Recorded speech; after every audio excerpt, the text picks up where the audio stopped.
going down, ladies and gentlemen. Hold on. Give me a second. I need to. Okay.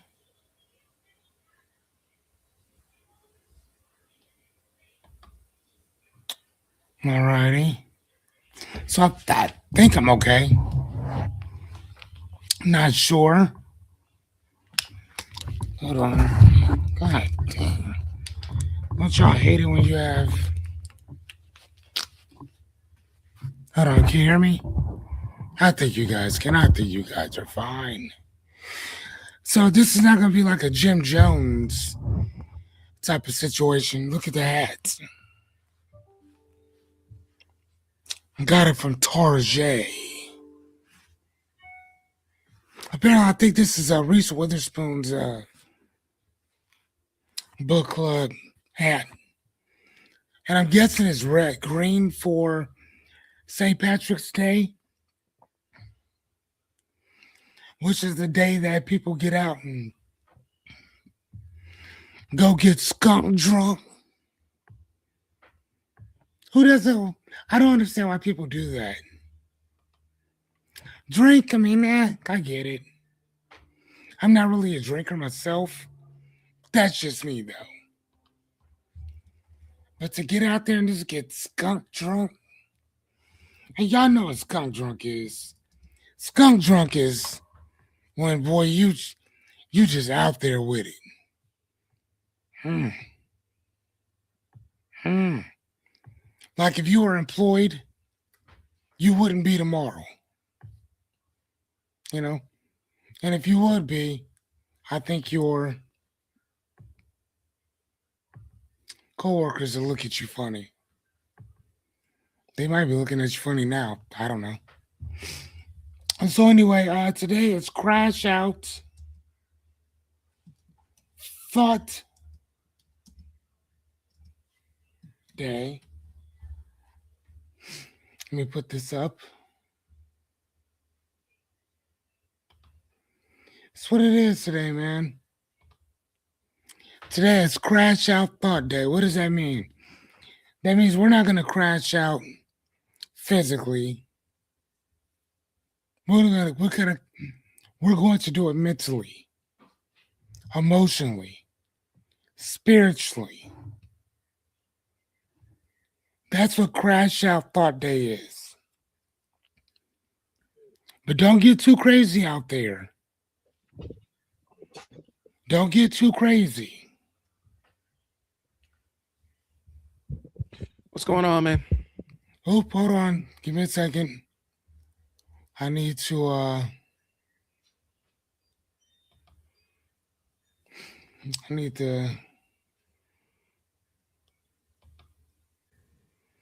right, go ahead and say something.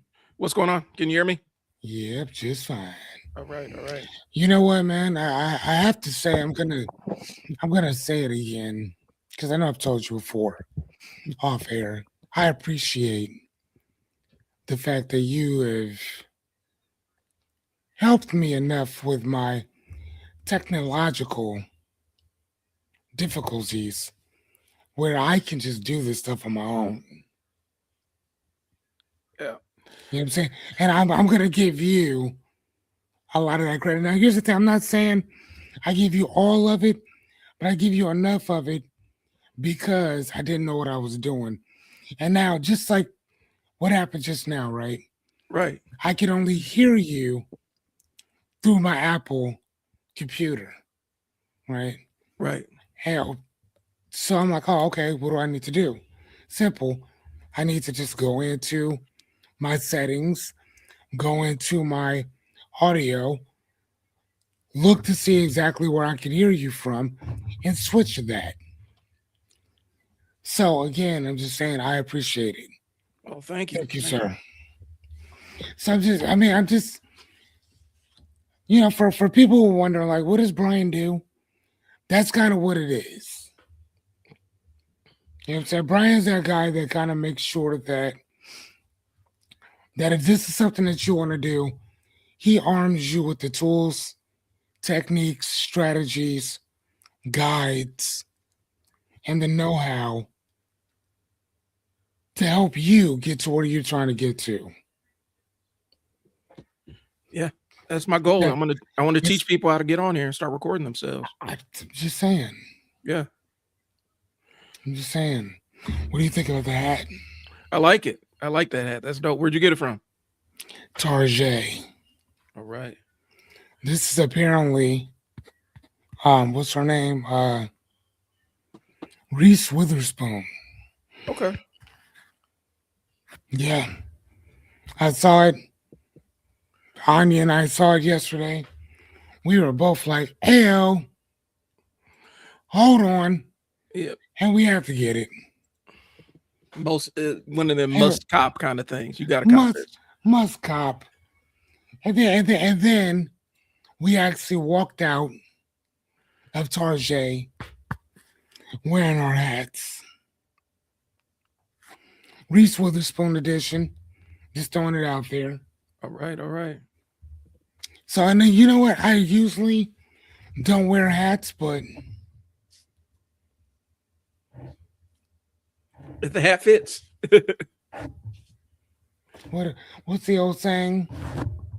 When in Rome, Right. If the shoe fits or the hat fits, you wear it. you wear it, man. And I'm gonna wear the bejesus out of this book club hats. So anyway, man, how's everything been, sir? It's been got some stuff we're sorting through and things like that. Got some things off air to talk to you about, Excuse me. but overall it's been chugging along. How about you? Good. So I just want to say for anybody watching, just tuning in, if you see me yawning, which I am gonna try not to, I I was up until about 4 o'clock this morning doing a paper. Oh, okay. And when I tell you that I am tired, I am tired. And I'm still not done with the paper yet. What's your paper I on? the paper is on so here's the thing. There was two different things.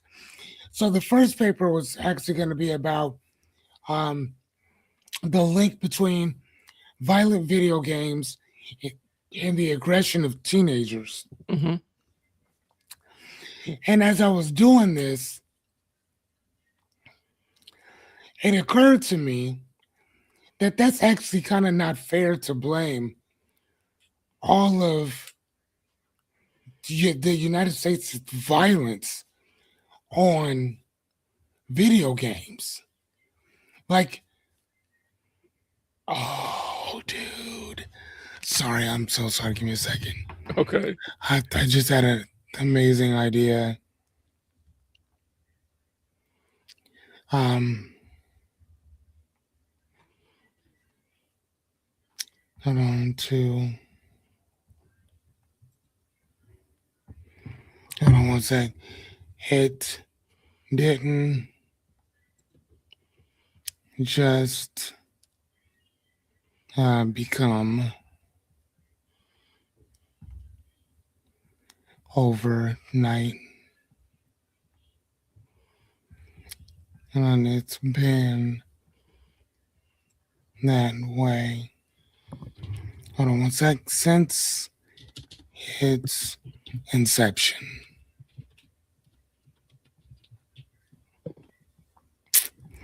Oh, dude, I gotta write that. So I'm sorry, dude. I was looking for something to kind of tie in everything. So, but the paper is based on um, violent video games, cause or cultural reflection. Okay. And like I said, at first, the paper was going to be just on the violence of video games and the the aggression of teenagers. But then, like I said, I thought about that. I'm like, that doesn't really. That's not fair to throw everything on video games because in the beginning of the world, the Bible says that when there was four people here, one killed one of the other ones. Right. So what type of bedtime stories was Adam and Eve saying the game, right? Right. So again, so this violent thing that we have in this culture in general has been this way since, again, like I said, since the inception of life in general. And then if you really want to go into the culture of violence in America, it's been like that since America was it's been violent since America was America. Yeah, it's been steeped in violence. It's been steeped in violence. So this is just one more ploy to blame something else on someone else because we refuse to take any accountability for fucking anything. Right. And when you do that, of course, it's going to be a lot easier to blame everything and everyone for all of your cultural wars and woes and all that. But at the same time, though, for those of us who actually do like to read, or at least listen every so often, Mm-hmm. this country's been like that. So blaming video games, like really? Nah, I can show you pictures. I got a book. I think it was called. Hold on. Well, I think it's that. Hold on, there it is. No, I think it might be downstairs actually, and it was called like on lynching or something like that, where there was black people being strung up from light poles, bridges, trees, all buildings, all kinds of stuff on a pile of ashes burned up or whatever. And you know who was there? Children, right. women, teenagers, men, women. So at what time has America not been violent? Well, and to kind of piggyback off that, I mean, we're at a historic low when it comes to violent crime. Historically, like Correct. over decades, like we had a little bit of a peak in 2021, but even now, since 2021, we're down. Like crime, historically, violent crime is at a pretty much a low since we started tracking the data. Um, Specifically, like you look at the time frame they normally give is like from 1969. We're at an all-time low in terms of violent crime. Murders are down and all kinds of other stuff. And so You can you go ahead. to attribute video games, which violent video games really started coming around in the 16-bit era, where it was considered more violent, even though they were talking about, video games where you're shooting people and stuff.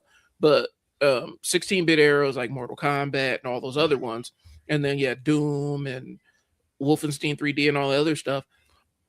Even then, where in the 90s they were going for maximum over the top violence in video games because controversy sold. Historically, crime was still violent crime, specifically like homicides, it was still kind of trending downward.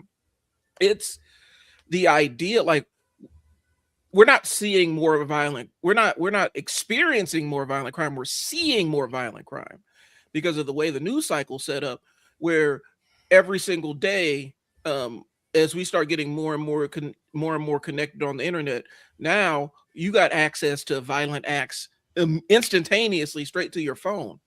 And because you have that, it makes it feel like, oh, well, this is running out of control. But violent crime is down. And to attribute it to video games is kind of like, well, I mean, we're saying teenage crime, and one thing that about teenagers is their brains are still developing, and so they're still learning how to emotionally regulate themselves. And so they feel intense emotions, and they may not have the framework to navigate those super intense emotions. And that's why you'll see a kid shoot another kid or whatnot, because they don't really have the framework. Some of them that's always kind of what their baseline is going to be. But Yes. most of them, as they grow older and start growing into their brain, you get more control over those impulses. And so there's different layers to this. I think a lot of times when people point to one thing or the other as the problem, it overlooks so many other factors to the point where it's almost lying, if that makes sense. So yeah, I'm following what you're saying. No, so actually, one of the things that I was doing was I wanted to look up. Hold on one sec. Uh, prisons suing. Sorry, suing. Um, so I want to see if this is even real because I know people be lying about stuff. Mhm. So okay, so this happened actually about a year ago. Um,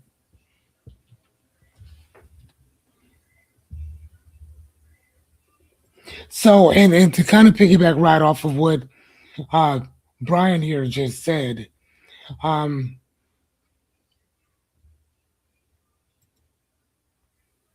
so one of the things that one story that I heard, and I wanted to actually kind of see if this is real or not. But I'm actually looking at it right now, and it's through Medium News. Mhm. Again, I just like to get into the habit of citing everything I'm talking about. Mhm. Um, and the here I'm going to put this out so you guys at home can see what I'm seeing as well. Damn, how do I do this again? Okay, share screen. Okay, here we Yep. go. How private prisons sued the state of Arizona for not having enough prisoners. And this was actually a couple years ago or whatever. So we don't care if people aren't breaking the law. Fill up our prisons with inmates or we'll sue you, which is kind of funny. Yeah. And again, whatever. I honestly don't know if this thing is so looking at it again, I'm looking at it right along with you guys. Um, First and foremost, I don't understand why the state of Arizona would guarantee anything like that against its own people. Right? I remember I was reading a story about years ago. I think it's probably in the 60s or 70s or something like that. These two sheriffs or whatever, they were they had a contest to see how long their jails could stay empty for. Mhm. Now that's like it's literally a business. And our business, like I had told Jessica yesterday, is it's sick when you profit off of somebody else's grief, Right. right? And that's crazy because prisoners, for the most part, cannot make money off of their own crimes. Right. But yet instead somebody else can make money off of you being in jail. Well, and it kind of destroys the entire myth of the rehabilitative model, right? Like when you Yes, add a profit motive to it's it, over. It's over. right? You're It's basic over. you're basically saying we're incentivized to make sure that these people recidivate and recommit crimes and get, and struggle when they get outside. Like we're because we get funding, like we have a per diem. Like for those that don't know how residential facilities work, um when I was running my shelter, we used to get a per diem to keep a bed open, and so we would have a certain amount of money that you would get just to keep a bed open in case we needed to place a kid there emergency wise or whatnot. So, but more times than not, when the shelter was at capacity is when we actually were profitable. Even though it was a nonprofit, in order to be able to, balance our books, we had to have all our beds filled. Well, you Mhm. take that and scale it up to a private prison, And a lot of private prisons are owned by private equity, and private equity is the reason why Southwest Airlines decided that they ain't gonna clean the seats between flights and squeeze an a couple extra rows of seats so that nobody has any leg room. Private equity doesn't care about you or your comfort as a paying customer. Now, take that and make yourself a prisoner of a private equity company. And they don't care about your food. They don't care about whether you get medication. They don't care about your sleeping arrangement. And the last thing, the thing that breaks their business model is if you actually get reformed on the inside. So we added this profit motive to it. And so now you have these entire institutions where their job is to create prisoners that are perpetual customers of their service. Correct. And that's kind of what it is. But then you also got to look at the fact that our incarceration rates are pretty much are down when you look at some of the trend lines. And so some of these places have actually pivoted into immigration detention centers. Immigration, yep. And that's their new profit center. Yes. And so if they didn't care about U.S. prisoners, they don't care about prisoners in the U.S. What do you think? How do you think the standard of living is for immigrants who are the villains of the current chapter of America? And so there's so many different layers to this entire thing. There is a bit, like you said, there's a business to jailing people. There's a whole industry around it. People are employed behind it, and there's a darkness to that to me. There's a real darkness to prisons. Now we have corporations running prisons. That's a real dark thing that I don't understand. Well, I understand why it happened, but I don't know, man. Those two things should. That's one of those things that should never happen. Right.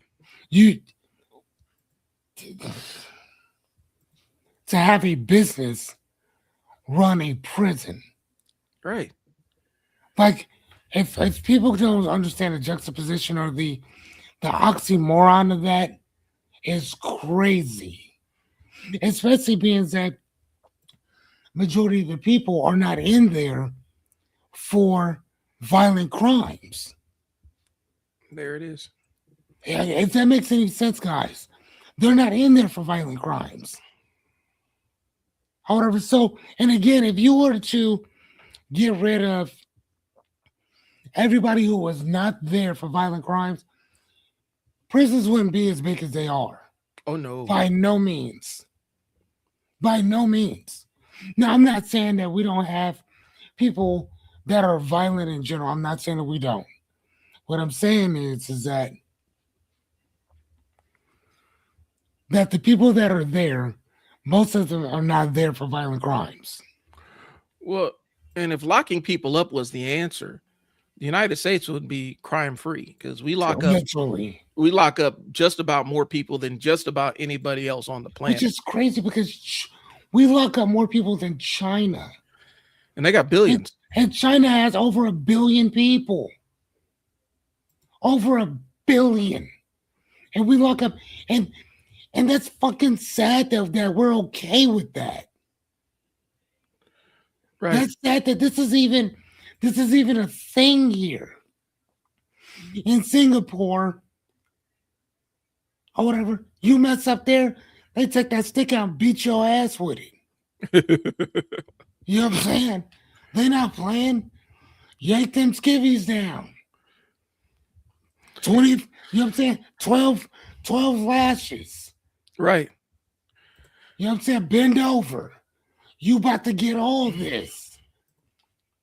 And they gonna beat your ass. And then when you're done, you're done. Right. But guess what? Ain't nobody out there. And I'm not saying that crimes don't get committed in Singapore. I'm not saying that. I'm just saying mess up if you want to. Well, and I think it's how we view, because here's the thing, and I know that there's when we have, and I've seen and I've listened to a lot of people that are anti incarceration, like seriously anti, like we shouldn't have prisons for anything kind of thing, and we should have rehab centers and things along those lines. And I understand parts of their argument. Here's what I'll say. We use prison as a way to prevent, like we use this as a band-aid for everything. Like gunshot, prison, or gunshot band-aid. You know, burned, you got set on fire by something. Here's a band-aid for it. It's this band-aid that we just affix. We just slap down whenever we have a problem that we can't solve. You know, in specifically in the state of Nebraska, the youth justice model is supposed to be a real rehabilitative one. And I can tell you that the sheriff has been fighting tooth and nail to shift that into a carceral kind of thing, where you know, because when you get in trouble here, you don't get sentenced to the Sarpy County JCC. You don't get sentenced to DCYC, Douglas County Youth Center. You are placed there until they can find appropriate placement for you that meets whatever your treatment needs are. And it's however long you need to be there until they can find appropriate placement. They want to shift it more to a youth commission based model where you get sentenced to a certain amount of time. Oh man, it's so mandatory. Yeah, where it mirrors more of the adult Right. model of criminal of crime. And I think we fall too in love with that. Even while the child's mind still isn't even done growing. It's not fully formed yet. It's not even fully formed. That's crazy. But we love, here's the thing, in this country, we love, like there's this weird obsession and love with everything regarding incarceration and police and everything. And you know, we have entire blocks of shows that are dedicated to law enforcement and stuff like that. And it's romanticized when they lock somebody up, when they finally catch the guy and put him in jail. It's romanticized. The thing that they don't show as much is overzealous people chasing the high of locking people up without, law enforcement chasing that high of locking people up without making sure that they're catching the right person. Right. And the idea that we'll get them sooner or later, but then this person's life is destroyed by just 2 days in jail for a crime that they weren't really connected to. Their life is ruined, like completely ruined by that 2 days. And I think we fall into this trap where we see that as the solution every single time, and everything is a jail sentence. Why is that guy assaulted? Put him in jail. Well, what are we doing in jail? He's just in jail. So we're not providing like any kind of therapy. He's going to get out. We can't hold him here forever. What are we going to do in the interim while he's here? Well, I mean, that's on him. But so what? You hold him and you pour nothing into him, and then you release him, and then he does the same thing, except the only difference is it's later as opposed to let's figure out what we can do here so that when he gets out, he has better tools to address whatever the issue that brought him here was. It's this quick fix button. Locking people up is a quick fix button in this country. And that's how we look at it. And we don't look at it like, oh, they just need to be out of society or whatnot. That's what we reduce it to, instead of what happens while they're away. It's out of sight, out of mind. We're warehousing people. So I know that's far. We're far afield. No, we're not. We're still on it. Same thing. So I'm sitting there looking at. I'm gonna have to save this. This is crazy. I think I just found my next thing I'm gonna talk about. Okay. My next paper. Because again, I have to draw inspiration from different things or whatever. And this right here is a really good article. And here's the thing, Fearless, we'll talk about this too. I know a lot of the really hardcores about crime and policing and law enforcement, the thing they always lean into is, well, when you've experienced crime, you'll have a different listen. You talking to two guys that grew up during the crack era and the 90s and gangs and drugs and all the other stuff. We've seen some street crime. We've experienced street crime. We've experienced it on levels that a lot of people who use that argument have not, you know. And this idea that, well, once you see it, then you're just all about locking people up and everything. Well, I mean, no, you're not, because I've also seen the other side of what happens when you just whisk somebody away from society and throw them in a cage for years and provide them nothing to be better with. Mm-hmm. I've seen what that world looks like, and I've seen the effects that has on people. Um, there's a reason why we limit. There are certain, like a mission to Mars is probably about the extent of what we're going to see in terms of space travel, because extended periods of time alone in isolation, even with a couple of people, it does damage to the brain, does damage to the mind. Now you take that and say, okay, so this guy is in jail and he spends most of the time in solitary. What are you making when he comes out? Because he's going to get out eventually. He or she that man or woman is eventually going to get out. That kid is eventually going to get out. What are you releasing back into society? Yeah. So Right. there's so many different frameworks of this, and the weird, it's almost like this weird quasi religious, you're doing a sacrament kind of thing. You have to you've transgressed, and now it's a purification ritual, purification rite, the punishment. You know, there's a lot that goes into the way that we view crime and punishment, and none of it ever really ties to what the root cause is, because the root cause is typically an economic driver. Okay. You know what I'm saying? You provide jobs and resources in neighborhoods that have higher crime rates, and you see the high crime rates start declining when you provide opportunity to people. Still there. There's never going to be a time where there's not an element, even in countries that have low murder rates. There's still an element, a criminal element or whatnot. There's never going to be a time where that completely disappears off the map. But if you're talking harm reduction, that's the route, providing economic opportunities to people. But we don't want to talk about that. Right. No. It looks too much like giving money to poor people, and we don't like that in this country. Right. We like to give money to rich people.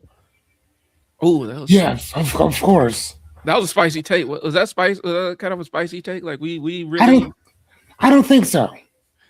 We I don't fetishize think so. we fetishize giving money to people that don't need it. Yeah, I mean, but that's what we do, though. Hold on.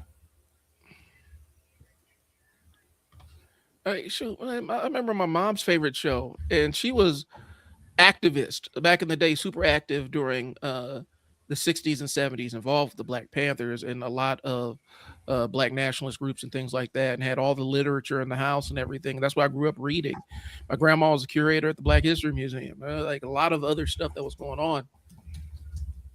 My mom's favorite show was Law and Order.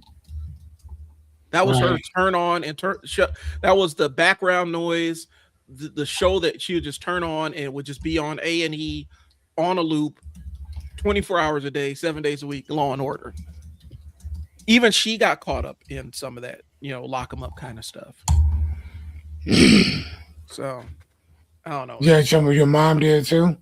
Well, she did, but like I said, she came from this activist revolutionary, like that's what she did before I was right before she adopted me. She was heavily involved in a lot of this stuff, and her work was strictly as a health advocate in the Black community, and working with the same populations of people that had been kind of tossed away by society. That was what her mission was, and that was her drive. But like I said, in her downtime, her favorite show was Law and Order, and she never connected the two things. Like there's a disconnect. Like what do you mean? So Law and Order, the view of the criminal justice system in Law and Order is the cops are the good guys, the criminals are the bad guys, and it's just this line, this black and white dichotomy. Yeah, like you know exactly who the good guys are and who the bad guys are. Yeah, I Right. got you. And for her, like it never like, and she was, pro black where she wouldn't watch certain shows. She didn't let me watch certain shows. She was like, that's propaganda, that's imperialist propaganda and stuff. But then her favorite show was Law and Order in the Right, but background. she didn't correlate the hypocrisy in what she was already doing. She didn't correlate what she watched with Right. what she was at, the activist work that she was doing. She didn't correlate that to what she watched in her downtime. And to be honest with you, I almost felt like it was her comfort show. She just put it on the background. That makes sense though. I do the same thing though, man. I there's certain music, for instance, that I still listen to. Like I'm a philosopher and an avid book reader. I read everything, but my favorite music is that ratchet Brother Lynch hung Yeah. type. Uh, I still listen to the Blood and Crip tape. Hmm. I still, I still listen to the stuff that I listened to in my adolescent years, the dumb shit Hmm. that we were doing or whatever. It's not on me; it's in me. You know, the only difference is I don't listen to it with my kids around me. Yeah. You know what I'm saying? Like if I'm by myself, or me and Vince are Hmm. like doing our thing or whatever, man, I'll turn the music up and just ride, listening to the craziest '90s music you can think of, yo. So no, I totally get that. I think the difference is that I understand the hypocrisy, Hmm. right? I get it within myself, but I think it's different for others who maybe don't put those two things together. Yeah. Uh, it might be a function of age too, man. This is something I've talked about, and I think we talked about it off air too. What do you But mean? it might be a function of how we grew up, like the era that we grew up in. Okay, that exennial Generation X slash millennial era. That 76 to 1984, 85. People were born in that frame. Telling We you, dude. we had a dual. We It was this weird dichotomy of we grew up with an analog childhood and a digital teenage years and adulthood. Yeah, yeah, And so for yeah. us, it's nothing like for me, it's nothing to, like you said, somebody accepted me. This is new gospel rapper. Please get that away from me. I'm not listening to that, bro. I don't I'm want to good. hear that. I'm good on I that. don't want to hear that. I don't care how good you are. I I don't want to want to hear hear it. it.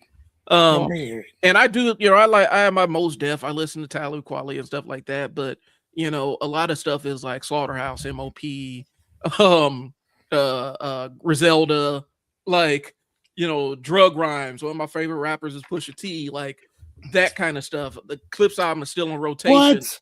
Yeah. What? And so I listen to all of that stuff, but for me, there's like, yeah, that's just music. Like that's just stuff that happens. And some of them might have actually done it. I don't care. It's just music. And it makes me want to go earn money. And that's what it is. Drug raps make me want to go earn money. And that's how I perceive it. But when you don't have that disconnect, we talked about it where for these kids coming up, the internet is real. Like internet is real life. Internet interactions that you have, internet interactions, yep, internet interactions is real life. Like um the communities and the people you talk to and all the other stuff, that is real. That is almost as real as actually going and hanging out and meeting somebody or people that you know in real life. For me, when I look at my kids, I'm like, oh yeah, that's just on the internet. Internet ain't real, like kind of thing. But for them, the interactions that they have digitally with their friends, in Discord servers and things like that, they're super real. There have been plenty of times where my daughter will sit there and tell me about what the latest drama is in her Discord group and how frustrated everybody is with this one person who won't take accountability and blah blah blah. And I'm just sitting there like, that's the internet. Internet's not real. And I don't say that to her, but in my mind, that's how I frame it. And I've actually had conversations with her. I'm like, I wish you could have grown up before all this digital stuff, where you can compartmentalize things that happen online, things that happen in the real world. Because I also have that compartmentalization between shit that entertains me and shit that I listen to and how I am in real life.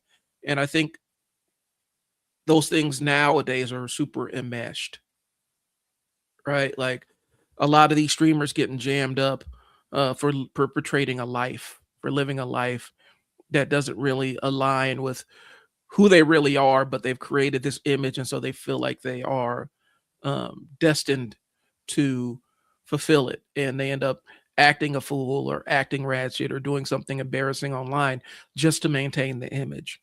For me, that is such a bizarre concept, way to live. Like, I'm not doing that for the internet. Are you serious? Like, yeah. But for them, it ends up that persona ends up becoming who they really are, and it's it's kind of a sad thing to see. I wish that a lot of people behind who were born after me and Fearless had that childhood where you didn't necessarily have this entire all your social interactions are digital. Um, I wish y'all had that. I wish y'all could experience that as opposed to this life you're living now where the biggest entertainment guys out there, biggest entertainment guys or girls out there are streamers, and some of them get their real life so caught up in the stream life that they do stupid shit out in the real world and have real life consequences for it because they can't disconnect the two things. For me, I'm just like, that's the internet. I ain't doing that. That's the internet, bro. Like, that's not real. I'm not doing that in real life to mess up my life in real, like, mess up. And I think that's the disconnect. So like I said, I can listen to, Benny the Butcher talk about selling drugs all over Buffalo, New York. That's on the record, man. Like, I'm not doing that in real. I'm not motivated to do that. All that makes me want to do is go out and like, all right, so let me go ahead and launch this. Let me go ahead and launch this new platform. Let me go launch this new digital course. Let's get this money. Right. That's the mind frame it puts me in. But for some of the kids, they'd be like, I saw this little girl. She's listening to the Clips album, the streamer. She was reacting to it, and she was sitting there listening to one song, and she's like, Do I want to sell drugs?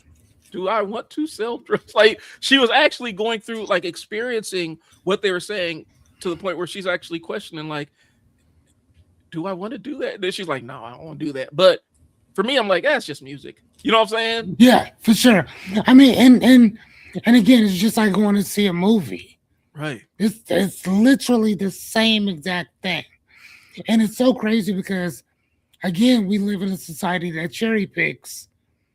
You know what's what societal norm is okay Mm-hmm. and which one is not. Music, for some reason, has a stigma to it, but the good, the bad, and the ugly isn't just as bad as as as the clips talking about what they do. Yeah. You trying to tell me that the movie Blow, which is based on a real story, and the clips talking about what they've seen in real life, Mm-hmm. you trying to tell me that one's different than the other? No, it's I not. mean, I I mean, at least with to me, at least in music, you create your own scenario based on what they said. In a movie, they show you exactly what it is. Mm-hmm. So when they say that a picture is worth 1,000 words, the fuck do you think a movie's gonna be? Right. Because I can keep rewinding that movie. I want you to think about it like this: if you were watching porn, right? That's one thing. Mm-hmm. If you were listening to porn, that would be something totally different.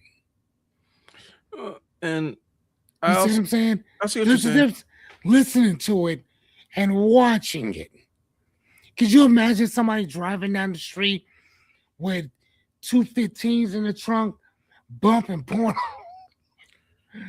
Well, the, bumping, bumping, don't. I mean, with people moaning and cheeks getting pounded, you would be like, "What? What are you listening to?" Like, you know what I'm saying? Yeah. Like, I saw a dude, I promise you. This was years ago. He was in I was in back of him and we were at Jim's Rib Haven. And this dude had TV monitors all inside, and this was at night. He had TV monitors all inside of his car where you can see from the outside into what they were looking at. Bro was watching porn. Oh, you need to lock him up. Now, okay, so I'm about to break my rule. I've been I'm talking just about saying. incarceration and everything. They Hey, need to that man is dangerous. They need to lock him up. That's I was like, that is a detrimental level of down bad, like where it's destroying your life and risking you going to jail for indecent exposure. Because for those that don't know, showing that to children is illegal. And if they say a kid could have seen it, you could actually be on the registry for that. And it's like, bro, got to go to jail. Like, we got to at least detain him for a little bit and sit down and talk to him and say, you need to not do that. Like, whatever you do in your house is cool. Whatever you do in your house is cool. But when if a child can look in and see that on your screen, if their car's driving by and they don't have the ability not to look away, and you're kind of forcing it into their face because it's just on your screen, they sitting behind you in the park in traffic. That man dangerous. okay, so what's the difference? So basically, a piece of cloth is the difference between moral and immoral. No, it's not moral or immoral. It's showing that material to potentially exposing a kid to that material without like it's different if, like, you're sitting in your car, right? You're sitting in your car behind him, right? You're looking at the stoplight, but in your field of view, and in your kid sitting next to you, and in their field of view, that's on the screen. Right. That person has just exposed your kid to that against your will, against the kid's will, is illegal. And so it's like somebody has got, because I remember I probably know this cat that I know who you're talking about, because I've probably experienced him back in the days driving around North Omaha too. And it's like when we were in the club scene, and it's like, yo, bro, relax. Relax. All right, we get it. Like I said, it's one of those things where, and I did child abuse neglect stuff, and that was a way to open a case. Right. A kid reported such and such showed me this sexual material. That's a case that gets opened. That's what I'm saying. Like, from a functional standpoint, legally, that's a way to get jammed up for something that is completely impulse driven. And most people don't think about it, right? Like, they don't think about it. But all the cop has to do is say, yeah, a van load of kids happen to be sitting behind you at the stoplight. You just exposed a van load of kids to pornographic material. Mm-hmm. Like, we're going to cite you for that. And you're going to have to go see the judge for that. And that's a dumb way to end up on the registry, is what I'm saying. Yeah. But I get where you're going with it. And I think for us, like all right, so let's look at it like this. Remember when Training Day dropped and how everybody was kind of mind blown by how Training Day went, because it actually flipped the narrative of what you think a police officer is supposed to be up to and what they were actually up to. And it was really based, like, that character that Denzel played was based loosely on the guy who was part of the Ramparts in LA, that Rampart unit in LA. Yeah, no, they weren't playing. And it flipped the narrative, and it was so shocking to so many people. When you first see it, you think, oh, he's just like a Dirty Harry kind of cop that breaks the rules, but is working is trying to catch the bad guys. And it flips into, no, he is the real threat. Like, he is the actual, he is the threat in the community. He is the threat to everybody in the communities that he's in. He is the villain of this. And to the point where some people I've watched people react to that movie to the instant where he betrays Jake in that movie. They're still like, no, there has to be some misunderstanding. Like, this is because that's the narrative that we created with law enforcement, not understanding that there are going to be people that in any group of people, there's going to be people that follow the rules. And then there's going to be people that don't follow the rules. And there's going to be some people that say, I am the rule and I can change or alter it. Any group of people, you're going to find that. And some people were never used to seeing on the big screen in a regular procedural police drama, the police being framed like that. You know what I'm saying? And then you get The Wire coming out where you show, yes, police can be incompetent and brutal and stuff, and the gang members and the drug dealers can be smart and actually have noble goals. Flip the narrative. So anyway. I mean, one of the parts that in season, what was it? Where were they? 3, when Omar finally got rid of homeboy, when Omar brother Mazone killed Stringer, and McNulty said one question that really summed it up. He said, "Who was I chasing?" Because the idea that you had of this drug dealer was not, because remember, they finally got keys to go into his house. And they walked in and they were like,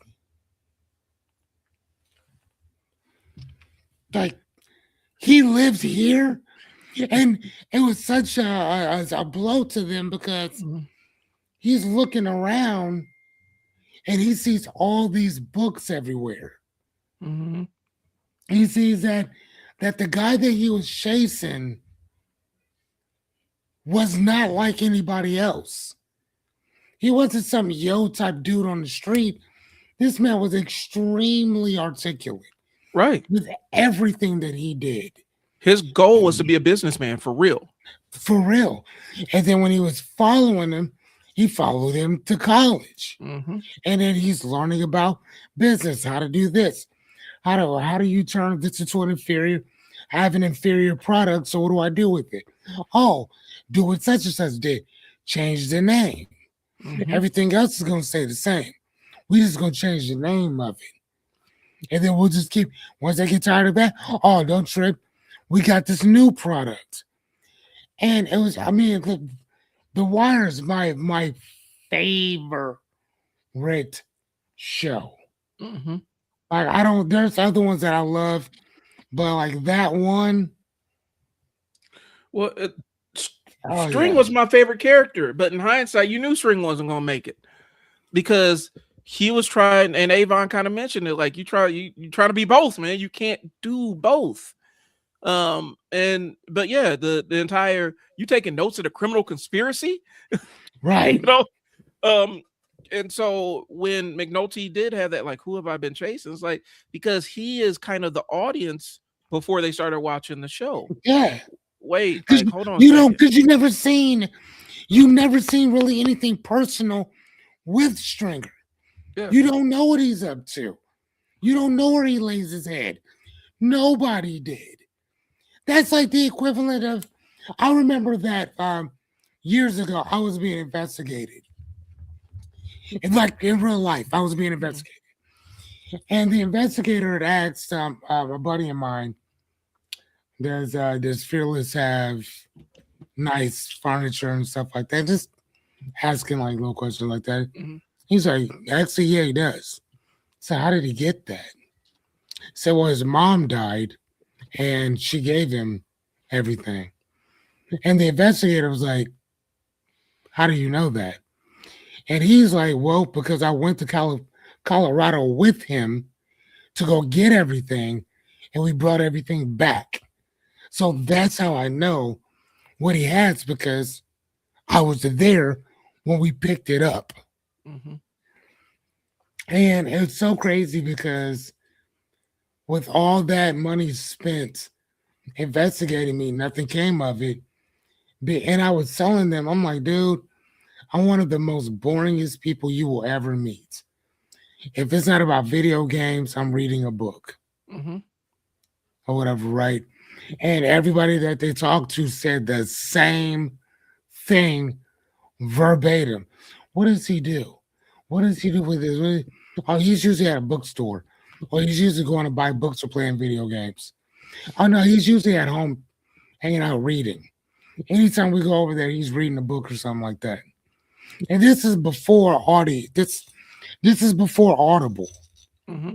This is before, for me, books on tape. I got into the audio and all that stuff later. I was I would sit down and just knock a book out. Right. Most of the time, I would read 3 or 4 books around the same at the same time because my mind was just kind of going like that. Now, I read one and move to the next.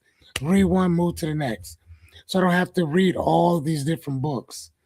Now, in being in school, you got to do a lot of that. But um, yeah, no, I'm good. But yeah, that's my point is that this idea of we think people are what we think they are based on the experience that we either have or we have conjured up. Right. Well, and I go this is the thing I'm kind of working on here. And so a lot of times we end up thinking that when we talk about specifically like drug lords or major criminal figures or whatnot, we thinking that we dealing with like the Tony Montana kind of, like we see the drug kingpin or the head of a crime syndicate as kind of the Tony Montana archetype, right? Like this guy, him, this dude. Get rid of that, get rid of that. All right. Mm. We see him as that. Reality, the reality of it is he's more this guy. This Who is is that? this is You Jack know, Welsh. you Jack know who Welsh. you know who he looks like? Who? He looks like the dude on Hannibal. Yeah. The You're Silence of the Lamb. Hannibal So, Lecter. so oh yeah, on Hannibal, when he had that dude Gary Oh Oldman's yeah. character cut his face off. That's what he looks like.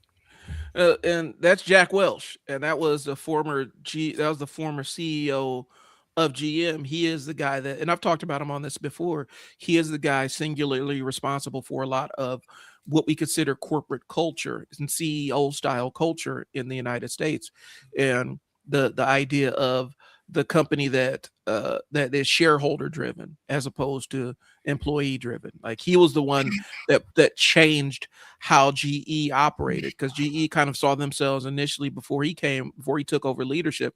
They saw themselves as kind of this uh, corporate kind of welfare thing, and not in the same sense that corporate welfare, getting money from the government and just giving it to themselves. It was our job for our employees is to uplift their entire community and provide them stable jobs and opportunities to progress and a standard of living after they retire and stuff. And he came in and said, hell with all that, get rid of all that. But when you're talking about the two, this guy is more endemic of, the by any means drug dealer than a Tony Montana kind of guy, where, you know, his brutality, Tony Montana wore his brutality in the movie. Tony Montana wore his brutality on his sleeve, right? Like he was this angry, super violent, hyper violent guy who had an impulse control problem and a drug issue, right? More times than not, the real villain of the story is typically that guy that presents as that looks like he could sit in any boardroom in America and thrive. And so, you talk about the person that was responsible for more crime and destitution and a lot of other really negative things, other sides of corporate culture. Jack Welch drove a lot of that, bro. Like investor capitalism is his baby. The stock buyback is his baby. That's what he created, the idea of the stock buyback, where a company buys back all of its stocks to inflate the price and cook the books. Got you. He created that. He set the stage for a lot of the economic collapses that we've endured in this country over the decades, and the crime spikes that happen when the economy's down, and the lack of opportunity and stuff. The you know who's the president talking, in Iran Contra and all this other stuff. What who had the presidency ear? The drug dealers or the CEOs?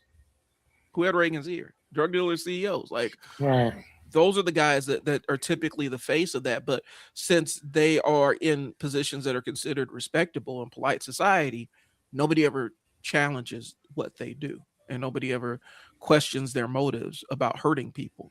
You know, like, somebody had to, like, one of these shipping magnates or shipping guys had to be part of the cocaine flooding the eastern seaboard, and that jump started Right. the crack epidemic. It didn't just happen magically. They had to get somebody involved in the industry to do Right. it. Last thing, and I'm kind of expanding on the point. When we look at, like, the Epstein files, the guy, remember I told you about the guy who Jeffrey Epstein thanked for the torture tape? Remember that? I told you about that? Yeah. Yeah. He said thanks for the torture tape. This guy is, I think he's in the Saudi royal family, but he's the CEO of one of the largest shipping container shipping empires on the planet. Oh Okay, wow. Okay. so let me ask you a question. If you have a human trafficking organization, you have a guy that at any given time his company is handling millions of crates of cargo, and 100 of them get displaced. 100 of them that may have had people in them. Mm-hmm. Like, but when you see his picture, he looks like a regular dude. He just looks like a regular businessman. This man was one of the people most directly responsible for one of the largest human sex trafficking enterprises on the planet. Who is this? I will pull him up. He is in the House of Saud. I think he's in the House of Saud, but I know that he was the head of the shipping. He's the CEO of a major shipping company. I'll pull him up. Let me see. Thanks for the torture video guy. Dubai CEO. Named the recipient. Epstein wrote, telling me he loved the torture video. Sultan. Let me see.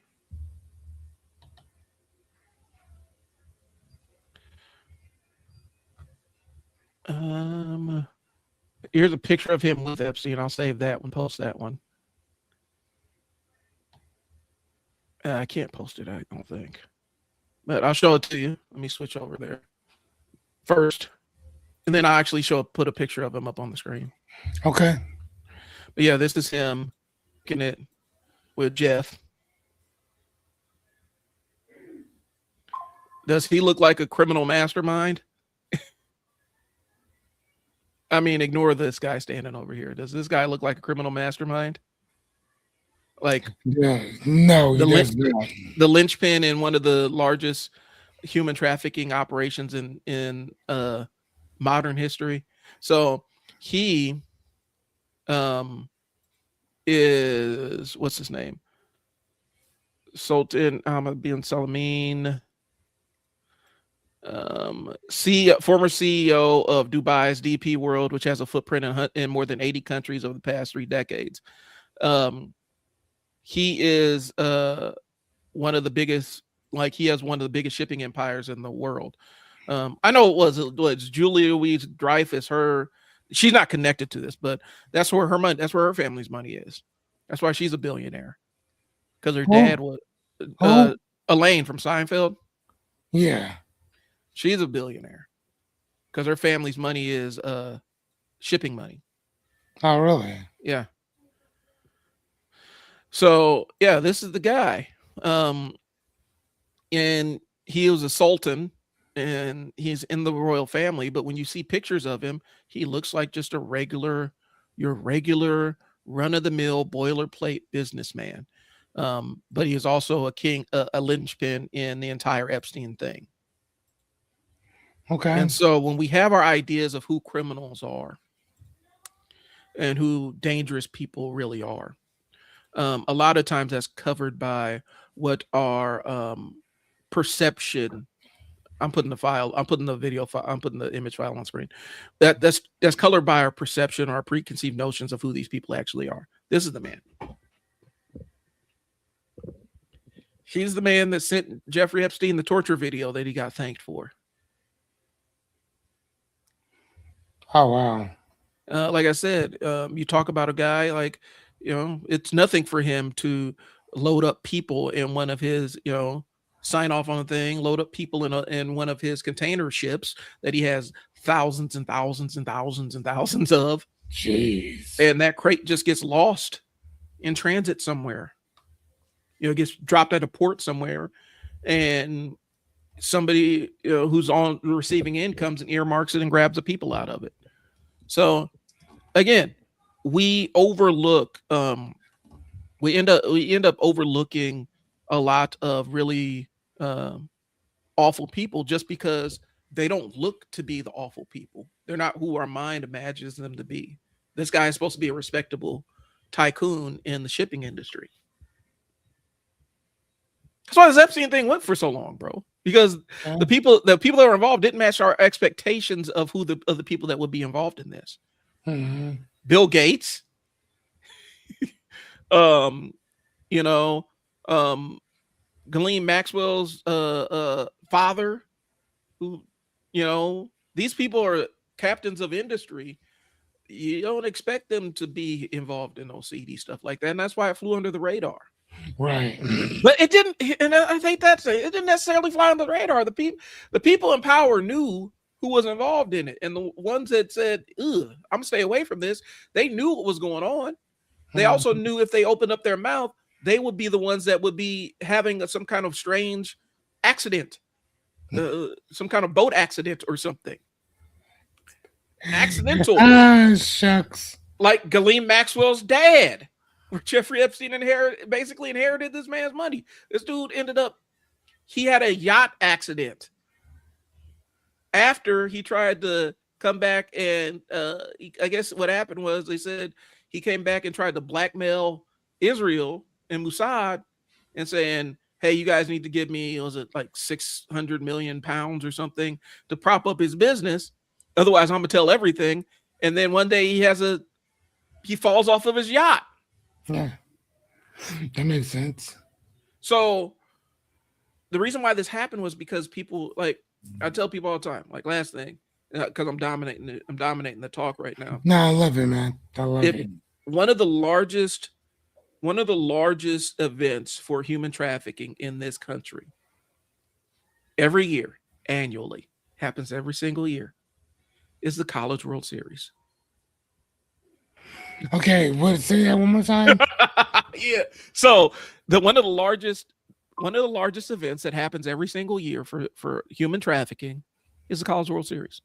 Really? Yeah. And it's the reason why people don't talk about it is because it doesn't meet the expectation of what people imagine people who participate or solicit human traffickers look like. Because they look like regular people who have money to travel and take destination vacations to a medium-sized Midwest city to watch some baseball games. That doesn't meet the expectation of who these traffickers are, and the reason why it's such a successful endeavor for them is because they don't meet the expectation of who the traffickers are. A lot of times the traffickers, that couple up the street, that they don't have kids, but there's always kids around the house, and they look like normal people, and I think we have we lower our vigilance because this person doesn't set off our alarm bells immediately. But since I worked in human services, I worked with kids that have been abused, neglect, and stuff like that. I don't put anything past anybody. That's all I'm saying. Because I've walked into so many houses where it's like, whoa, this is what y'all be doing. Oh, okay.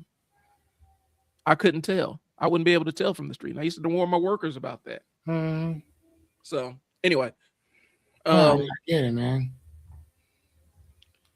so Oh, nice. what else is going on, Fearless? Man, we at war, right?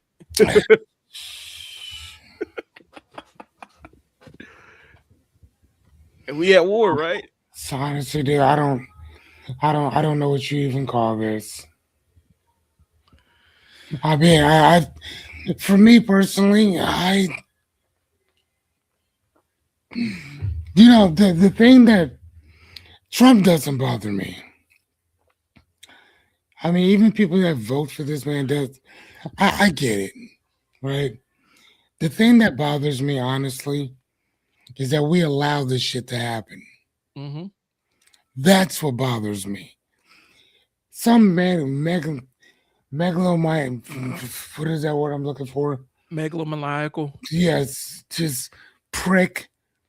We're always going to have people like that. But the fact that we don't do anything about this is extremely troubling. Yeah. Like, I mean, I was, and I've been saying this for a minute. Like, where's all those white militia at that was swearing up and down that if you came for us, this is what we're doing? Where's all those people that were prompted up the Second Amendment, talking about if you come for us as Americans, this is what we're gonna do? You don't hear them talking no more. You remember I'm gonna get you sucker? Remember that movie, I'm gonna get you sucker? Of course. Okay. Remember where Keenan Ivory Rains goes into the black militant guy and says, "Where is the People's Army? What happened to them? You know, you were 1,000 strong, right?" And he's like, "They got government jobs." Yes. That's what happened to the militiamen. They got government jobs. They got immigration enforcement jobs. So yeah, I get it, man. Where are they?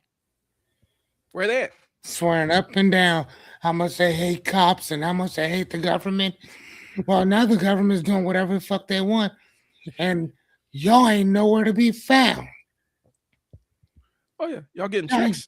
Yeah, y'all ain't nowhere to be found. Y'all getting benefits. I'm like, dude, I'm good. Oh, and the guy, so one of the guys was from Bellevue, right? One of the guys who were killed during that drone strike. I have pictures of him on my computer because he and my son were in the same karate class together. Oh wow! So we know their whole family. Like, he graduated with my son, or whatever his name was, Noah. He was cool as shit. Or I see his wife over at Family Fair constantly, or whatever, you know what I'm saying? Cool as shit. He's been on deployment forever. And then she was like, dude, I have no idea when he's coming back. It's still gonna be however long before he can even come back home. Now he's not coming back home. Yeah. Oh, he'll come back, but and I'm sitting there like, damn, dude. That man had to lose his life for what? Right. Like, why is he dead? We don't even know. Yeah, you know what I'm saying? Well, we know, but we don't know the reason, the mechanism. Y'all fucking with people that this is none of our business. Whatever happens to Israel, let God sort that shit out. Leaving people to fuck alone. If they're meant to be there, they will fucking be. So that's all I'm saying. Fuck it. If y'all like, well, this is where the end of days are gonna be, then cool, let that shit play out. If end of days are gonna happen, there's nothing you can do about it. What about those of us that don't believe in like all that stuff? Why are we handcuffed? Why are we handcuffed to this, bro? Like, yeah, I don't want to go down with you. Like, yeah, if you're into fairy tales and all that bullshit and sky daddies and flying carpets, bitch, that's on you. I ain't got nothing to do with that. But my friend didn't have to fucking die. Right. Like his wife is now a widow. His son ain't gonna see his father again. For fucking what? Fuck out of here, dude. Well, and so couple Talk of things. talk about being a fucking anti-American. Fuck out of here. One of the things that's happening right now, because we are we're starting a war, and it's basically shutting down the Strait of Hormuz, right? Or Hormuz, right? Which is the main shipping route for us to get pretty much everything that gets imported in the United States. It's like in oil and all kinds of other stuff. That's getting shut down. That's been shut down since this thing began. And that's why oil prices are jumping through the roof, because OPEC is basically the entire oil market. Like, they control it. And so the oil market is a world market. It's not just a US market.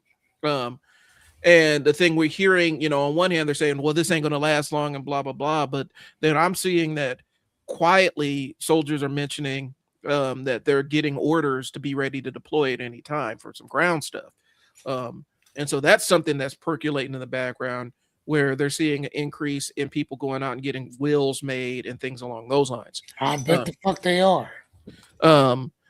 And that's kind of what's happening, guys. And the weird part about all of this is we still don't quite know what this is about. Like, they never really defined why this is happening. It's just a thing that's happening. And we've already lost men, women, we already lost men, women, and I'm gonna say kids, like children. We blew up the school with those little girls in it. 107, 108 little girls. We blew up their school because it looks like we were using old intelligence. And for what? What are we doing right now? Creating terrorists. Creating new terrorists. We already had a attempted terrorist incident in New York where those two young guys were trying to throw a bomb in front of Mondani's house. You saw that, where they ended up chasing a little dude down and tackling him. And we're seeing a ramp up in all these different facets across society of of sleeper cells and all this other stuff activating. This was a really bad play, and I don't quite like. They still haven't really fully articulated to Americans why this is happening.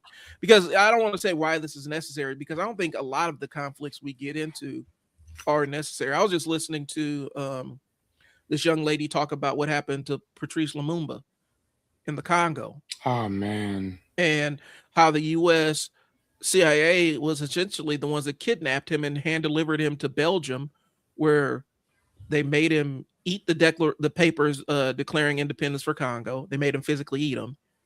They executed him by firing squad and dissolved him in acid. And the only piece of him that was left was a tooth that his family just got back like 2 years ago. Why are we involved in that? What was the benefit of that? How did that help? How did that help your average American citizen? It didn't. It's empire building and preservation. And so now we're still doing the same thing, bombing a sovereign nation or whatnot. And at some point, you have to disconnect from this.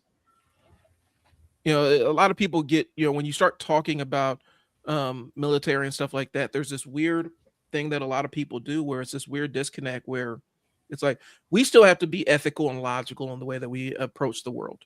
And we can't just shut that down because we have to have a narrative bias where we're always the good guys. This is aggressive for no reason right now, y'all. And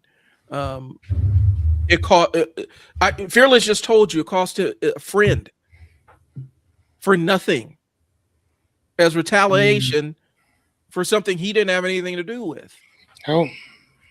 And it wasn't his decision. It wasn't his decision.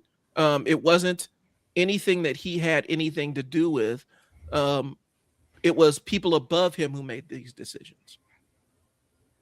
And it's crazy. That's what we're up against right now, guys. So, Like, yeah, literally, dude. I mean, that shit sucks, man. Like, I mean, that dude is not coming back. right, Like, you know what I'm saying? Like, his, like, dude, that sucks, man. right. And you trust the people in charge to say, this is such a heavy thing, a heavy decision that we're making. We can't do this capriciously. We can't just do it just because. Hmm. And that's what it feels like, because we can't get a definitive answer why we're doing all this. Yeah. So But anyway, hey Fearless, hold on 1 second, man. go ahead. I gotta make a run. I gotta check something real quick. Do you? So I think that for the rest of us, though, I think, and again, I might be wrong. I mean, please let me know what you guys think about this, but I think that there's certain things that, and I've been saying this since I understood politics for the most part. I'm like, man, we have all these problems right here in America that we could be fixing right here. Why are we always concerned about what everybody else is doing if we still have our own problems right here that we can fix? And here's the thing, we can fix them, or at least are working at it, but we choose not to. And being that, and that's a choice to choose to stay on the wrong side of history. Like, we pride ourselves with pulling ourselves up by the bootstrap and and forging together as a country. Listen, there's nothing united about our states. Nothing. The only thing that's united between Nebraska, Iowa, South Dakota is that we are all connected by the same land that we sit on. But as far as like cultural type stuff, I mean, we might have some differences here and there, but there's not a lot that we all agree upon. At least not that I've seen. All right. Which is, I mean, okay. Again, I mean, and I'm just saying, like, it's just in general, just a war, period. Like, just in general. And I think that some, I guess, like, I mean, I guess you can make the argument for why people, go to war and stuff, whatever. But for the most part, I really don't think that you can make that argument and honestly still keep a straight face. That's kind of where I'm at with it.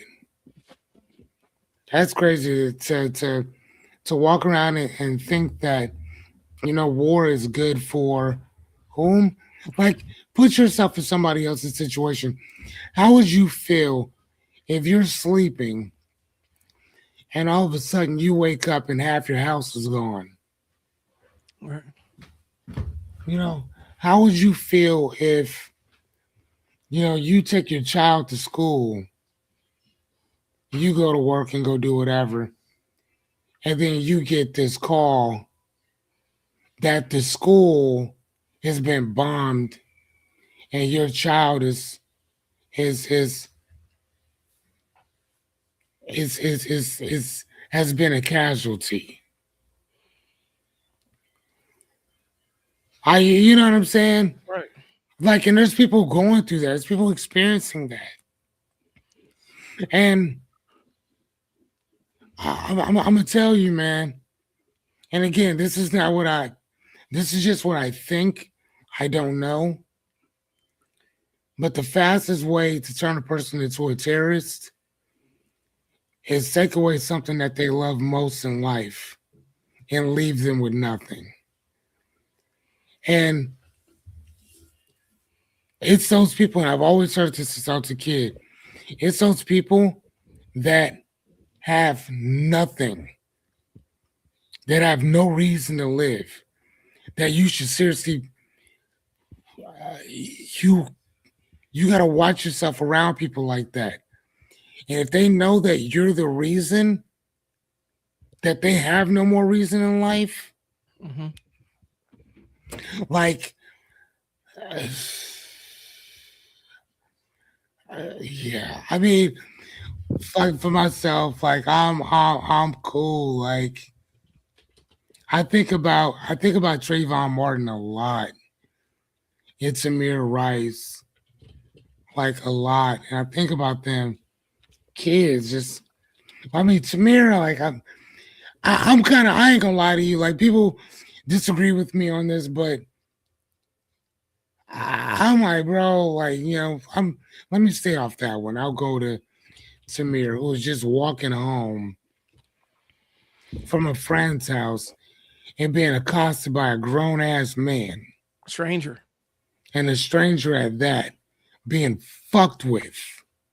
And all you're trying to do is go home. And even the police are telling you to stand down, stop. We got somebody en route. And they're like, and this man gets off. I assure you, there's no way on God's green earth that that man's noodle pack is still inside of his fucking head. Cause and I'm not going to jail. So Right. like that shit's out. However, we gonna hold court right on the streets. Cause I no, not doing that. If my baby ain't here, I'm cool.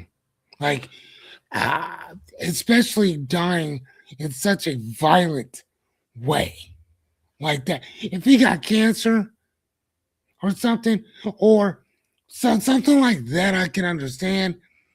But you just doing the most, and then you're like, "Well, I was afraid of what he was going to do to me." Why are you carrying a gun? That little boy ain't got nothing like that with him. He's trying to go home. Right. You know what I'm saying? So, and again, maybe it's his time, but I'm just saying the fact that that man is still walking around breathing with his brains inside of his head, that's crazy to me. hey, hey, I do this with your family. I give y'all a round of applause because Hmm. you a way better person than me. Right. Way better person than me. My son is my life. That is the love of my life. You take that shit. I'm cool. Well, and I think for me, you have a young man with Tamir specifically. We teach kids about stranger danger all the time, right? And you're talking about a young man who's still a kid getting accosted by a stranger in the dark, and he has the fight or flight response. His response was fight. If he ran away, the guy would have still chased him down, No and he matter would what. probably would have had a similar situation. No matter what. Oh, you mean no, you talking about no, not Samir. That Oh, was Trayvon Martin. Trayvon Martin. Trayvon. Trayvon, right. Trayvon had an opportunity. Sorry, Tamir Rice was the young man in Cincinnati, if I'm not mistaken. And that was playing with that gun out in the, Yeah. and again, that's where I don't touch that Hmm. because I remember my son had a little gun. He wanted to go outside and go play. I'm like, no, the fuck you. No, you're not. You want to play with that? You play with that in the house. Yeah. I'm like, I, I'm like, unless it is a water gun that is extremely colorful, you don't go outside. My son has two swords Uh-huh. sitting on our stand.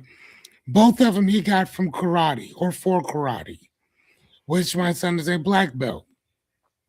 Earn that, right? Right. Dude, I saw my son's trying to go outside and take them out there with him. The fuck you are. You can play with that downstairs, sir. You are not playing with that outside. Period. Well, I, and and I have to explain to him, like, son, if you go out there and you're playing with stuff like that and somebody hurts you, as your father, as your protector, I can't let that slide. Matter of fact, I'm not gonna let it slide. right. I can't. You know what I'm saying? So And if you want to put somebody else's life in danger, go out and go do whatever you need to do.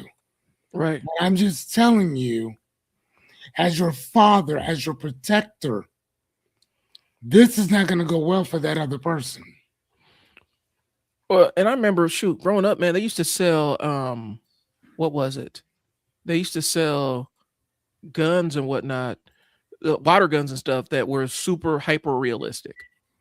Yeah. Like, and they ended up having to stop selling them because kids were getting shot with those guns. And And remember the little pop that you get the little yeah, they look like real pistols.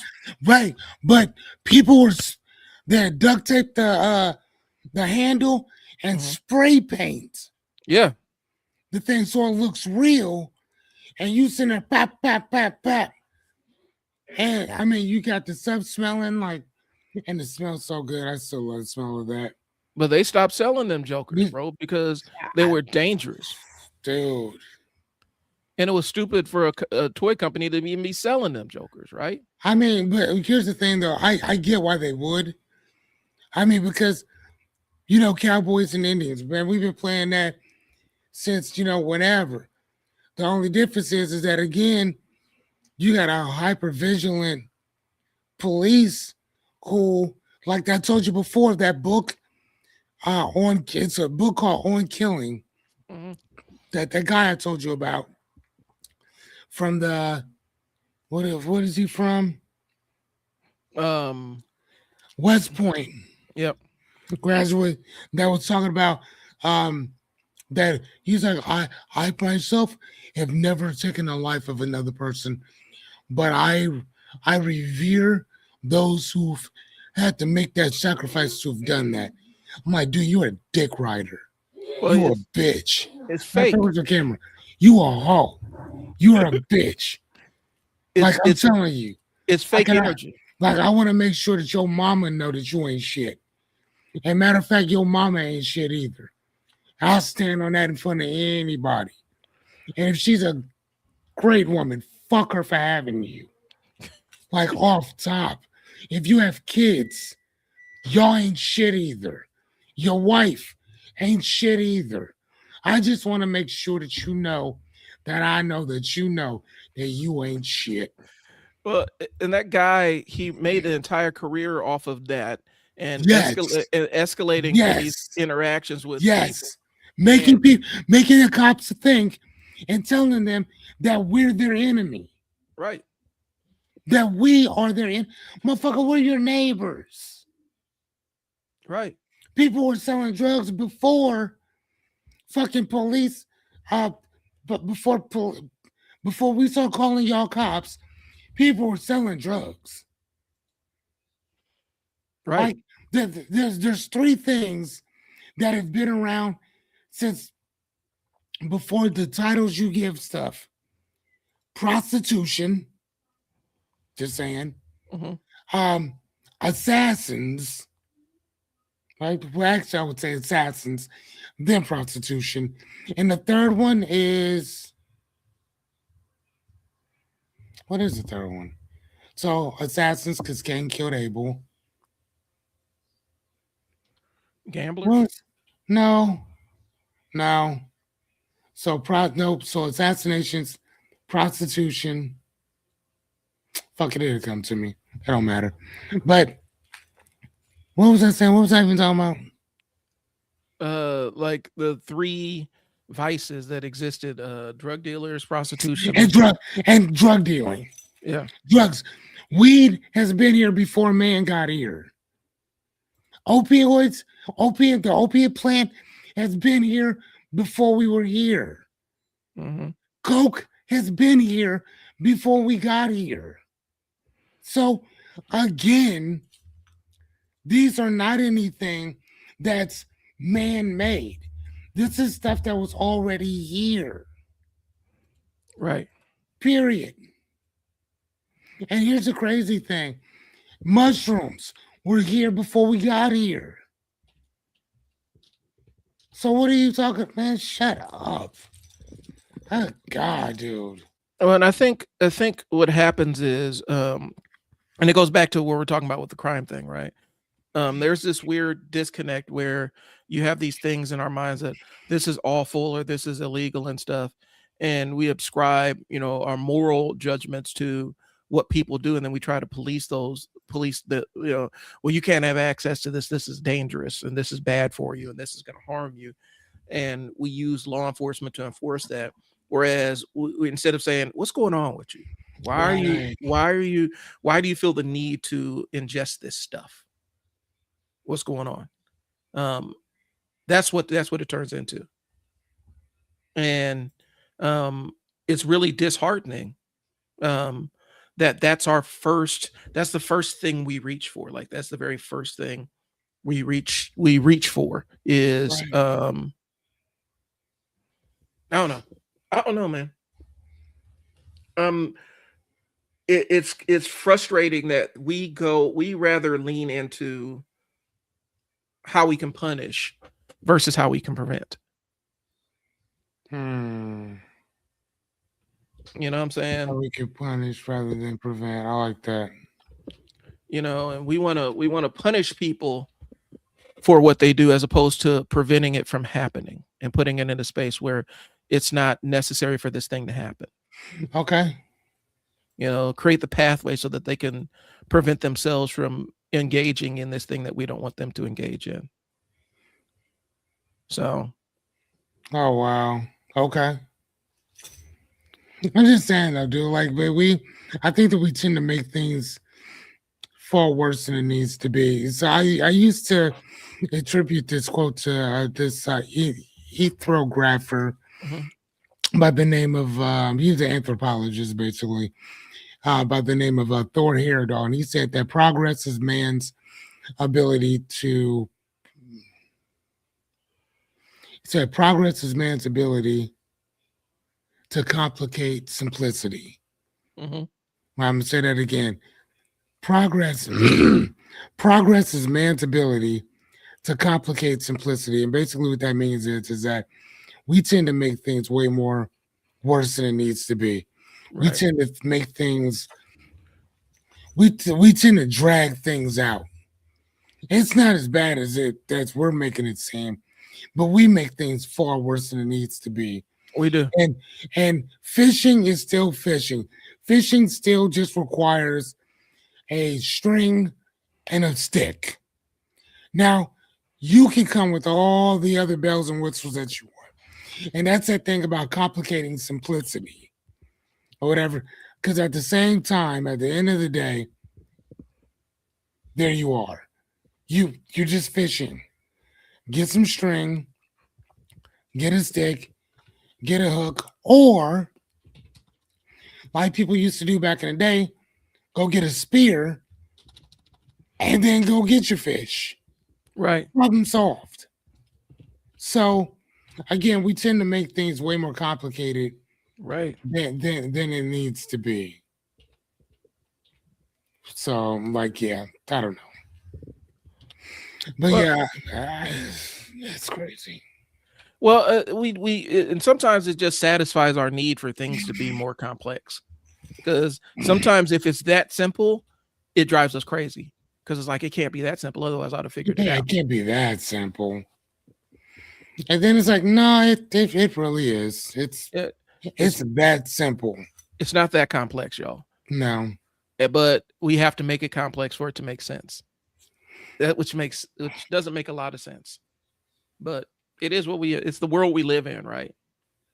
I wonder if things have always, you know what? Actually, no, I don't think things are always that way. I think that again, I think that the reason why we have so many issues that we have, honestly, is because of boredom. Yeah. Because what I was just reading about certain parts of Japan, and part of the Apache Native tribe right here, and I was just kind of looking at like in Japan, for instance, that they promote and respect the virtuousness of silence Right. of of especially like politicians. Hmm. They're not revered for their orator skills. They're revered for being quiet. But while by listening to all the facts before they say something, getting everything in, and just really sitting with the information that's being given to them before they react. Whereas our politicians here in the West, they can't wait to start talking. They do more talking than they do listening, Right. you know? And when I was reading this, because it was about language and silence, and it was just really crazy because they were also talking about how, because of like the Europeans coming here to the Americas, um, majority of the indigenous populations' language has died off. Hmm. So, and it was just kind of talking about, who do you talk to when everybody who speaks your language is dead? Yikes. You know what I'm saying? It's, I don't know, man. Like I said, it's Well, just crazy, dude. well, I think the thing about language is we have the bias towards language, right? Like I learned teaching my workers when we had to do motivated interviewing and all that other stuff. Or was it not motivated? I forgot what it was. Not forensic interviewing. It was our process of determining what the gaps were when we were interviewing our diagnostic stuff. We're doing our diagnostic stuff before we brought the family into service, Gotcha. and um, we would sit down and we'd practice it and kind of role play it and stuff. And I used to have to tell my staff, because we're so used to silence being awkward that we when there is a silence that we're not expecting in a conversation, we rush to fill the gap in with words. Hmm. And I used to, it was a lesson I had to teach my staff. Like I had to teach myself this when I first started doing case management. Yep. Sometimes you ask the question and then you just wait for them to respond Hmm. and you don't say anything else. And you wait for them to engage you and say, ask for clarity or whatever. But they were terrified. The silence made them so deeply uncomfortable that um it would like they would end up hurting themselves. They end up damaging their own interviews Hmm. because they felt like the silence is awkward and I must speak because this is uncomfortable for me. Right. And that's not what it was. It was a matter of the silence is uncomfortable and you have to just get comfortable with being uncomfortable in the moment. You That's know, the difference. it's really it's kind of cool is that I remember oh my god, I used to love watching Shark Tank. Hmm. And I used to tell people, I've said this for years, I've seen more people lose out on a deal for talking too much Hmm. than I have seen people just keep their mouth shut and get the deal. Right. Now, I'm going to say that again. I'm going to say it again because I really want people to understand this. I've seen more people, and again, if y'all just watch it, more people have lost deals because they couldn't just shut up and stop talking and listen to what the sharks were saying to them. I think more people would have walked out of there with deals. I think so too. You know what I'm saying? But most people don't because it's like, oh, well, I want to talk about this, or I need to get this out, or I need to get that out. And one of the things that, as I was reading these uh, these uh, um, these articles, I was thinking about this guy who was talking about this emotional win, which is a psychology term. And an emotional win is where somebody wronged you, and instead of just letting it go, you got to get the last, excuse me, you got to get the last word in, Hmm. even if that last word is about to cost you this thing over here. And in the Japanese culture, they have a thing where they're like, no, sometimes there's just certain things that is okay to be left unsaid. Hmm. You don't need to say everything that comes to your mind. You know what I mean? Like you don't have to consistently talk about the same person. Not consistently talk about the same person, but you don't have to say everything that you're thinking.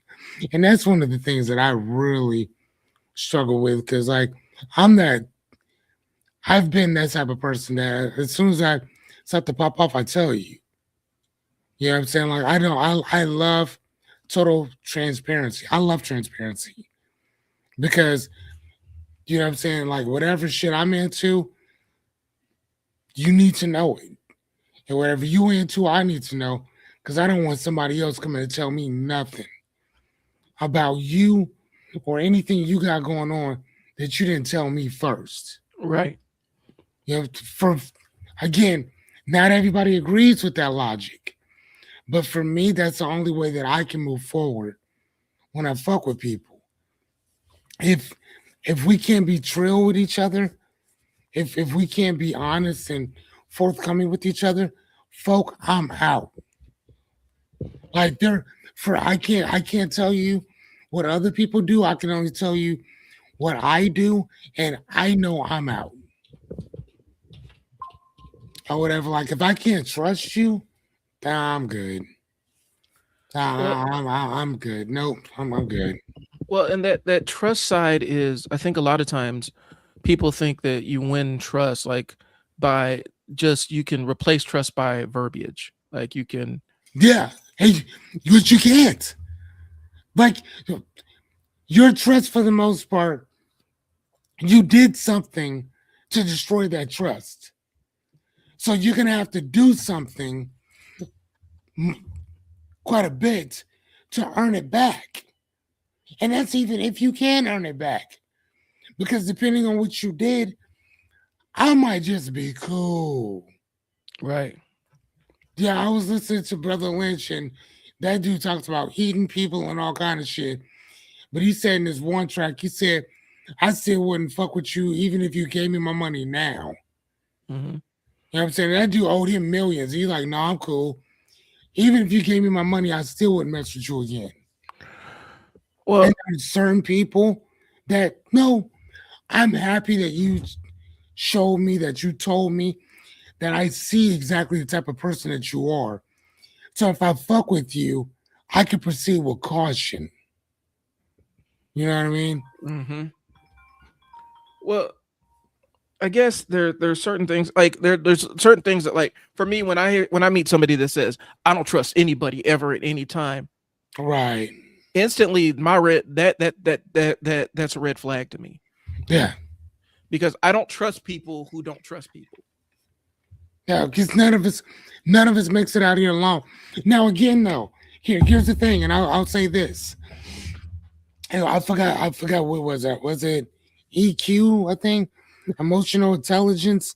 Hmm. Where at the beginning of the book he says that the hardest thing to do is that when you're upset, is to be upset for the right reason, for the at the right person, for the right reason, right person, for the right amount of time.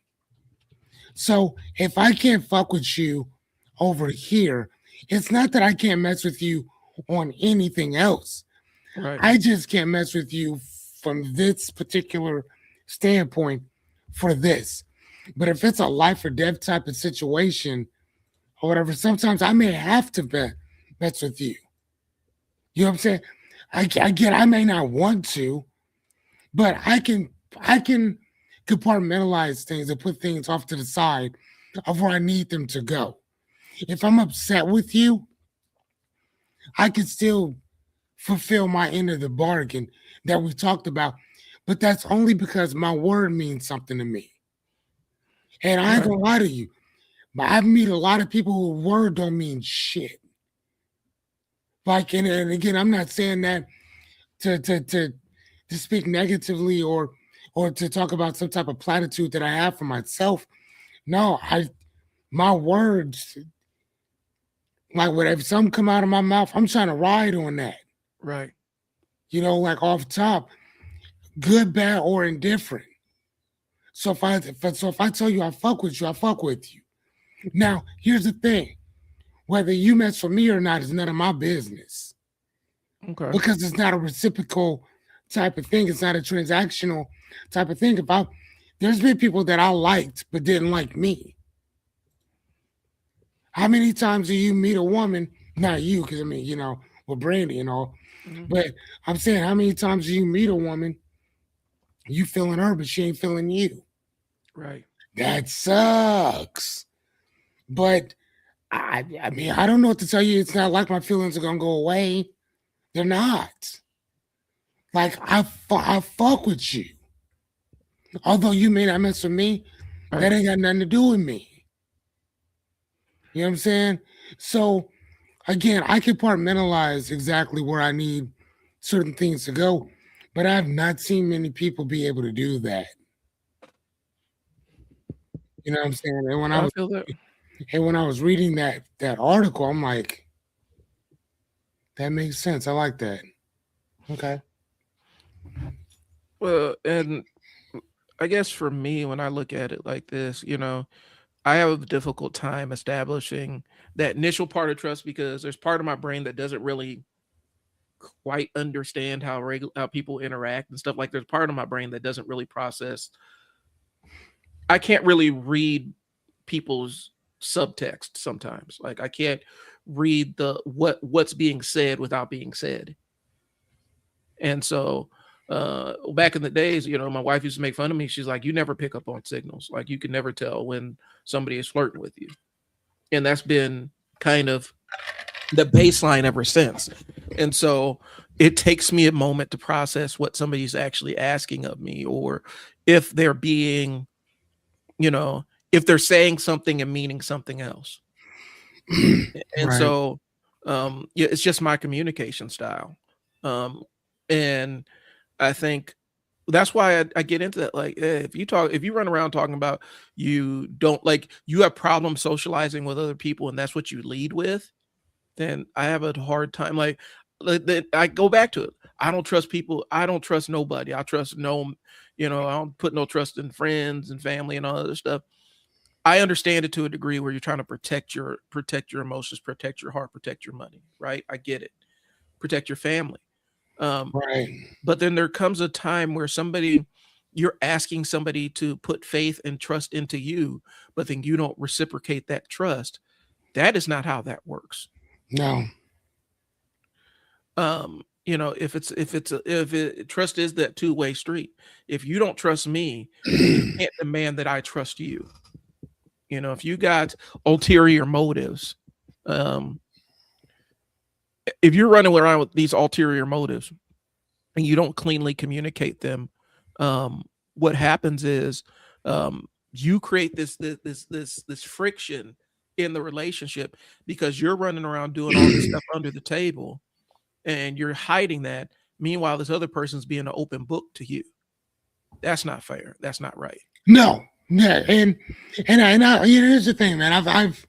I've experienced that, and I took it, and I think that my issue was is that I took it personal. Hmm. It's not personal. There's certain people that just operate differently than you do, and just because again, just because I'm upfront about stuff, just because I'm transparent about certain things, it doesn't mean that everybody is going to operate the same way. Right. Because again, again, it's not even about always doing fuck shit, but there are some people that just do fuck shit, and that's just how they are in general. And if you sit back long enough, if you watch long enough, people will show you exactly who and what they are. Yeah, they will. Most of the time, we just choose not to see that. You know what I'm It's, saying? I'm gonna say that again. We choose not to see it. but it's always been there. It's right in front of you. Right. We just don't want to see it. And most of the time, we don't want to see it because you'll see it in somebody else that you really don't like. The people that we like, we give them passes. Yeah. We do this and the other and shit. You know what I'm saying? And yes, that sucks, but you know, like, what do you do? What do you? Yeah. What are you supposed to do about Like, that? what are you supposed to do? Except for accept them as they are, and maybe even try to lead by example. Hey, this is how I'm going to treat you. Hopefully, you'll treat me the same way. Because if you don't, we're not going to be able to stay in each other's spaces. For now, because here's the thing, I kind of operate with certain people like a magnet. Mm-hmm. Certain people, we are good. You know what I'm saying? Other people, stay away from them as much as I possibly can. If I there's certain people, if I never spoke to them again for the rest of life, cool. And again, I don't wish them any harm. I don't wish them any negativity. I wish you absolutely nothing but the best. But as far as my relationship in this arena, I think I'm good. I think that this has come to our relationship has come to a crossroads. I don't see us moving forward on anything else, at least not that I can see. Now, here's the thing: later on, you might come up and apologize and just be on some cool shit, like, "Hey, I fucked up, man. I'm sorry." Mm-hmm. This and the other. And I'm not gonna lie to you, I'm so petty of a person, or gullible of a person, I would say, that for the most part, I'll probably forgive the shit. Like, that's just how I am. Like, I'm cool. It's like, thank you for saying that. But what are you gonna do But going forward so that this doesn't happen again? restitution is what it comes down to. What are you going to do for the restitution side of things? That's it. I apologize. I appreciate the apology, but what are you gonna do? What are you gonna do differently? Like, let me know, but then show me. You know what I'm saying? Like, seriously. And this is in any relationship. I think platonic, business, uh, Mm-hmm. romantic, whatever that might be. If you've done some fuck shit, fix it. If you can. Right. You know what I'm saying? There's people that bro, I did them dirty. And I've apologized and I've tried to atone for this shit. But bro, like, I haven't done anything like that in years. I haven't said anything. I haven't rocked a different way. I told you, hey, my fault. Won't happen again and never happen again. But at some point, you have to let me. You have to let the shit. I don't want to say let it go, but you got to get over that for yourself, so that we can move in the same direction Right. together. Because there's only certain shit.